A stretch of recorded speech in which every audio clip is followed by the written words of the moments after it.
ღამე მშვიდობისა, ბავშვებო, მე ვარ ნინო მარკვალაშვილი, დღეს უკვე 91 დღე არის წიგნის კითხვის, 91 არის 10, 20, 30, 40, 50, 60, 70, 80 და კიდე 1.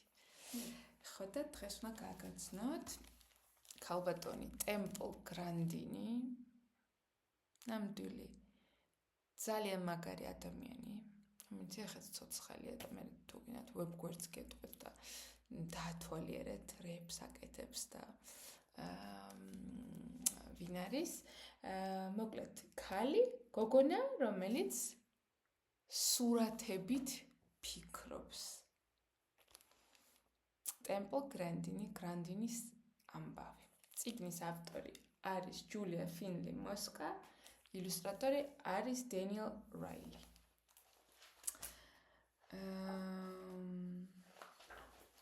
ჯულიამ ეს წიგნი მოუსმნა ყველა იმ ბავშვს, ვისაც ოდესმე ერთხელ მაინც უგრძნია, ვისაც ერთხელ მაინც უგრძნია თავი მარტოდ.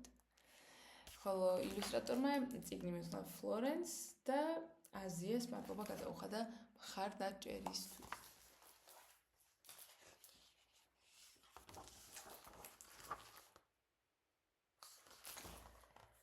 თუ ოდესმე თავი სხვანაირად, განსხვავებულად გიგრძნია, თუ ოდესმე ჩაჩუმებული ყოფილხარ, თუ ვერ ჯდები თითქოს ხედავ ბავშვებს მიდიღარ იქ, მაგრამ თითქოს გრძნობ, რომ შენი ადგილი იქ არ არის, აი რაღაცნაირად ვერ, მაშინ მინდა რომ ერთი სახელი დაიმახსოვროთ.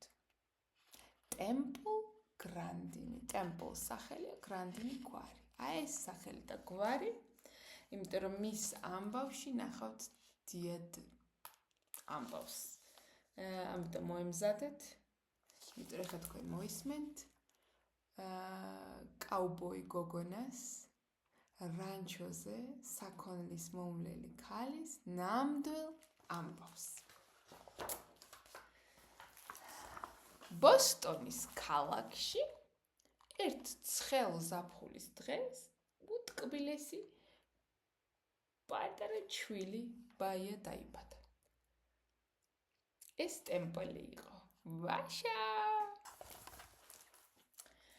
თავიდანვე დაბადებიდანვე გამორჩეული იყო უჩვეულო გოგონა. უყვარდა წრეებს ესე ბზრიალი და ყველაფერი რაც ტრიალებდა და ბზრიალებდა იმის ყურება. მაგრამ რაღაცეები ეზიზღებოდა, მაგალითად კონკრეტული სახის ხმამაღალი ხმები, მაგალითად ქუჩაში ვიღაცების ნაბიჯები ან ხალხის ხმაური და ლაპარაკი. ან გადატვირთულ ქუჩაზე დიდ ქალაქებში გადატვირთული ქუჩები, ხალხმრავალი და ძალიან განათებული ქუჩები. ეზიზღებოდა ესეთი ფარფატა კაბები, რომელსაც იალიყები ქონდა. იმიტომ რომ კანზე როგორც კი ეხებოდა, ფხანა ეწყებოდა, ხაჩავდა, სულ ესე მოძრობა უნდოდა. კიდე რას ვერ იტანდა? დიდ უზარმაზარ ესეთ ჩახუტებებს. აი ეს მორცხვი, მარტოდ მყოფი ტემპლი ესეთი იყო, მაგრამ როდესაც ნერვები მოეშლებოდა, როდესაც მისი სტრესის განცდები და ფრუსტრაცია უკვე ზღვარს გადავიდოდა, ისეთი აფეთქება შეეძლო, ისეთი ემოციური ხდებოდა, ირტყმევინებოდა, უშვებდა კივანა ხმებს, ურტყავდა და მაინც 3 წლამდე ერთი სიტყვაც არ უთქვამს. ვერასოდეს იქნება ნორმალური. ექიმთან მიიყვანის მშობლებმა და ექიმი ეუბნება, რომ თქვენი შვილი ნორმალური ვერასდროს იქნება. მისი ტვინი არც ისეთი რაღაც არასწორად არის მოწყობილიო. უნდა გააგზავნოთ და გაუშვათ თქვენი შვილი სხვაგან. სხვაგან? არა, ჩემ ტემპლს არსად გავუშვებ, განაცხადა დედამ. ჩვენ ამას გავარკვევთ რა ხდება და თქვენ ამის გამო შეგრცხვებათ. შემდეგ ნელა მიუხედავად იმისა, რომ ზოგჯერ უზალიანდებოდა ტემპლი, სპეციალური მასწავლებლები დაეხმარნენ ტემპლს და ერთ დღესაც ტემპლი ალაპარაკდა. და ის რაღაცა, რაც მას ტვინზე ეუბნებოდნენ, ეს იყო აუტიზმი. გასაგებია? ის იყო განსხვავებული და არა ვინმეზე ნაკლები. ბოლოს და ბოლოს ყველა ამაზე შეთანხმდა. როგორც ყველა მისი ასაკის ბავშვი, ტემპლსლიც გიждდებოდა ნაყინზეც, ხელოვნებაზეც, ხატვაზეც, მაგრამ ტემპლი როგორც ფიქრობდა, ეს იყო ის, რაც მას სხვებისგან გამოარჩევდა. მაგალითად, თუ ვინმე უცბად იტყოდა, მაგალითად სიტყვას ბუზ, ბუზი გაფრინდა და ბუზი ხო გაიგო? მის გონებაში ტემპლი ათობით ბუზის სხვადასხვა ფოტოს დაინახავდა. მაგალითად. თითქოს ხედავს ცალკე ფრთას, სხვა ადგილას თვალები, ფრთები ადიდებდა. სურათებით აღიქვავს. ხო, ვიღაცამ თქვას ვაშლი, მაგრამ შეიძლება თქვენ წარმოიდგინოთ წითელი ვაშლი, რომელსაც რო ჩაკბეთ ცოტათი თან ხედავ ამ ვაშლს, მაგრამ თან გძნობ, ხო? ან მწვანე ვაშლი მაგალითად, ან დაჭრილი ვაშლი, მაგრამ ტემპლს როცა ვაშლს ეტყოდნენ, ხო? თქვათ ვაშჯელზე ჩამოვარდებოდა საუბარი, ვაშლის შლიდა ესე ყველა ნაწილად და იმ ნაწილებს ხედავდა. რა საინტერესოა. როდესაც სკოლაში წასვლის დრო მოვიდა, უბრალოდ გეტყვით, რომ სკოლაში ძალიან რთული პერიოდი იყო მისთვის სკოლა. ბავშვები დასცინოდნენ, დასდევდნენ ეზოში, ესე მიდიოდნენ და სპეციალურად ირჩევდნენ, აგიჟებდა ეს ყველაფერი ტემპლს, აღიზიანებდნენ და დასცინოდნენ, იმიტომ რომ იმეორებდა სულ ერთ და იგივე სიტყვებს. შეხედეთ და ესროდნენ და სულხელებს იშვერდნენ. და ბოლოს უკვე ყელში ამოვიდა ტემპლს და დიახაც დაკარგა მოთმინება და ერთ-ერთ ბავშვს წიგნი ესროლა. და ამის გამო ტემპლი სკოლიდან გააგდეს. რეალურად არავის ესმოდა ტემპლის, მაგრამ იცი რა არის? სიმართლე ის იყო, რომ ტემპლს არ ესმოდა მათი. ვერ ხვდებოდა ვაფშე, როგორ ცხოვრობდნენ. ცოტა ხანი დრო უნდა გაატაროს სხვაგან, რაღაცნაირად უნდა დამშვიდე, უთხრა დედამ. ეს არის შენთვის საუკეთესო. ხო და წადი ახლა შენს დეიდასთან რანჩოზე დასავლეთში. და გამოიცანი ფერმაში ყველაზე ნაკლები სტრესი იყო ტემპლისთვის. რატო? იმიტომ რომ ღორებს და გოჯებს ფეხებზე ეკიდათ. ტემპლის თმა აჯაჯული თუ დალაგებული იქნებოდა. ძალიან იდეალურ ადგილას მოხვდა. მაგალითად ძროხებთან. იმიტომ რომ ეს დიდი, რაღაცნაირი მშვიდი და კეთილი მხეცები, რომლებმაც საერთოდ არ იცოდნენ სიტყვები. და ტემპლი აკვირდებოდა თავის ახალ მეგობრებს და უცბად თავში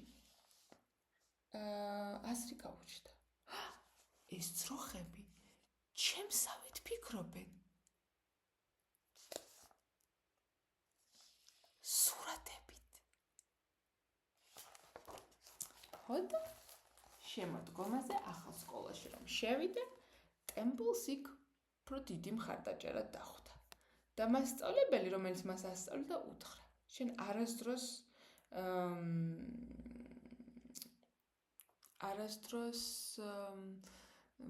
დაეცემი ჩავარდები ხო? ანუ ცუდი შედეგები არ გექნებაო. თუ შენ იპოვი იმას, რაც შენ გიყვარს, რაც კარგი იქნებიო, მაგალითად მეცნიერებაშიო, ხო?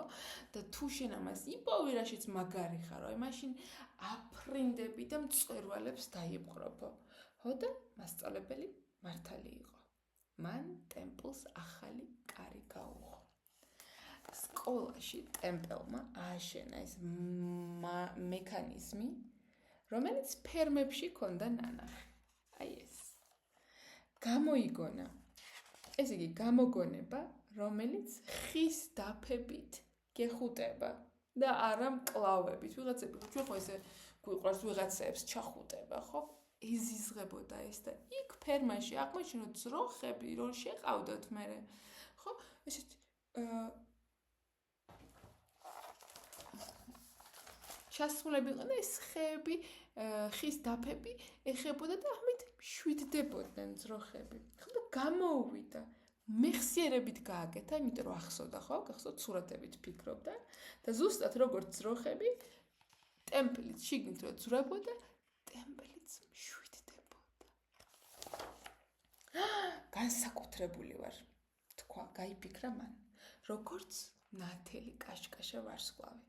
ჩემი ყურადღება დეტალების მიმართ მომეხმარება, რომ რაღაც საინტერესო და უფრო მნიშვნელოვანი რაღაც შევქმნაო.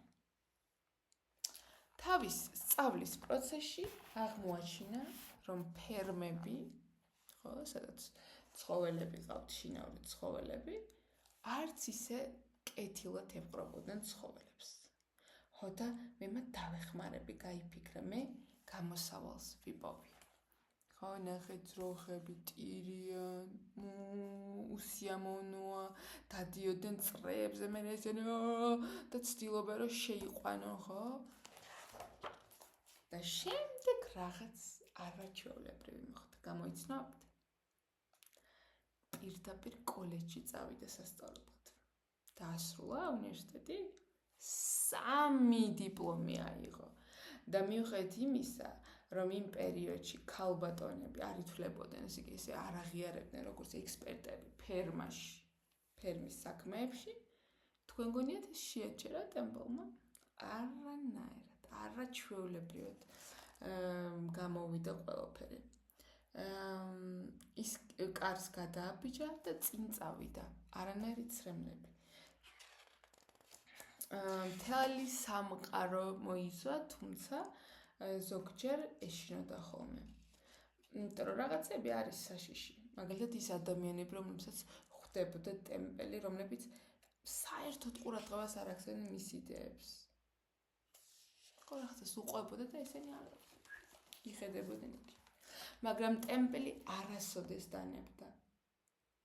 ისწავლა, გააგრძელა და გააგრძელა, სწავლა, მაგალითად. რატომ დადიან ძროხები წრეებზე და რის გამო რა იწვევს მათში მუს ძახილს. უკეთესი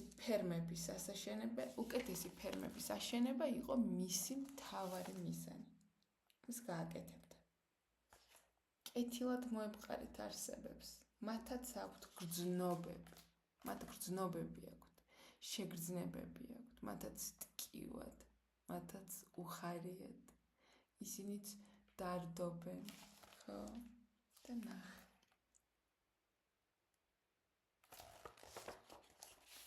და ნელ-ნელა, მაგრამ დარწმუნებით, ძალიან ბევრი ადამიანის ფიქრები და გონება შეცვალა ტემპელმა, სანამ ერთი ფერმიდან მეორე ფერმაში თავისი გასაოცარი დიზაინი არ დადგეს და გამოიყენეს. გავრცელდა სიტყვა ტემპლის შესახებ და მისი ეს საქმე ნამდვილად არ იყო პატარა, ეს იყო დიდი საქმე. ტემპელმა შექმნა აი ესეთი სავალი ბილიკი, რომელიც ძროხებისთვის იყო ყველაზე სასიამოვნო, ანუ აი ესე დადიოდნენ თურმე რკალისებურად, ხო? წიგნი დაწერა ნახირის როგორ მართოთ და გადავაადგილოთ ტემპლ გრანდინი. და ახლა კიდევ მინდა გითხრათ, რომ უამრავი პრიზი აქვს მოგებული და ღირსების ორდენი, ასევე ფილმიც გადაიღეს მასზე HBO-ზეა, მაგრამ ყველაზე დიდი სიურპრიზი ეს გოგო, რომლის მომავალიც უიმედო იყო, ხო? ბავშვი 3 წლის იყო, არაფერს არ ლაპარაკობდა, ბზრიალებდა, ვერ უგებდნენ სხვები და ასე შემდეგ. აი ეს ერთ დროს ჩუმი გოგონა ახლა არის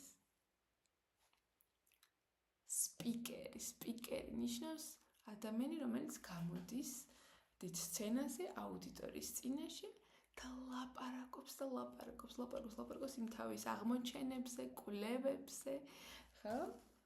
დღეს ის იმედს ავრცელებს თავისი ამბებით, თავისი მეტყველებით ნიუ-იორკიდან ავსტრალიაში, სიდნეიმდე, რომში, ტემპელი გვასწავლის. თითოეული ადამიანი არის განსაკუთრებული. ასეთი უნიკალური არის ჩვენი გონებაც. ამ სამყაროს ჭირდება შენი იდეები, შენი აზრები. ეს სამყარო ყველანაირი სახის ტვინს იტევსო. ვიღაცები ფიქრობენ სურათებით, ვიღაცები ფიქრობენ სიტყვებით, ვიღაცები მუსიკალურად ფიქრობენ, არ ვიცი, ვიღაცები მუსიკალურადაც, ფერებითაც, სურათებითაც და სიტყვებით ფიქრობენ, ხო? ვიღაცები წერენ მხოლოდ, ვიღაცები ჟესტებით, ანუ სხვადასხვანაირად ვაზროვნებთ, სხვადასხვანაირად ფიქრობ და ტემპელი ამას იძახის, რომ ყველანაირი აზროვნება არის ამ სამყაროს ის ნამდვილი საჩუქარი, ამიტომ თქვენი იდეები, თქვენი აზრები, ის რაც თქვენ გიყვართ, გააკეთეთ, გამოიკვლიეთ, რომ ჩვენ გვჭირდება ეს. ხო და აი პატარა გაკვეთილი. თავს რაღაცნაირად განსხვავებულად ან ამოვარდნილად გრძნობთ, ხო, აი თითქოს უყურებთ და ყველა რაღაცა იმაში ჩდება. ამ ბავშვებს თქვათ პრინცესები უყვართ, იმ ბავშვებს უყვართ მაგალითად ცეკვა, იმ ბავშვებს უყვართ საჭმელი, მაგრამ შენ თითქოს ხვდები, რომ ვაიმე არც ისეთი რაღაცები არ მომწონს, არც ისეთი, არც ამაზე არ მეცინებ, ანუ გიგრძნიათ ესე ამოვარდნილად თავიო? განსხვავებულად ყოფნა არის ზუსტად ის, რაც თქვენ ესე ნათლად გამოგარჩევთ და რაშიც დაუსტატება შეგიძლიათ და ეს არის თქვენი ჩადოსნური ძალაო. თქვენ ეჭვებმაო არ შეგაჩერანო. ერთი წუთითაც კიო. გაიშალეთ ხრებში, დადეგით მყარად, როგორც ტემპელი და პირდაპირ შეაბიჯეთ აი ამ კარშიო. აი ნამდვილი ტემპლ გრანდინი, კაუბოი, რომელიც საქონელს უბლის. ძვირფასო მკითხვა. როცა ბავშვი ვიყავი, ძალიან ბედნიერი და მადლიერი ვიყავი, რომ დედაჩემი ყოველთვის მაქეზებდა, რომ დამეხატაო და რაღაცა ხელოვნებაში უყოფილიყავიო. ეხლა მე მინდა წაგაქეზოთ, რომ იპოვოთ ის, რაშიც კარგი ხართ და იმუშავეთ ამაზე, რომ განვითარდეთ და კიდევ უფრო დახვეწოთ ეგ თქვენი უნარია.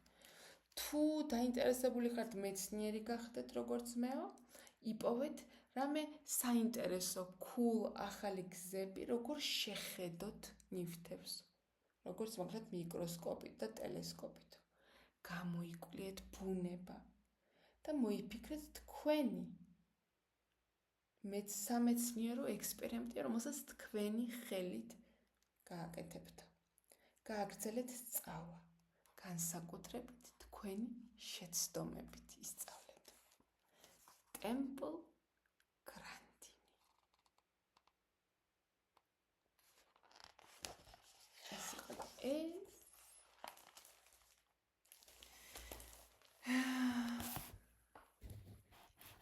თემშდომებით, ტკბილი ძილი და შეხვდებით.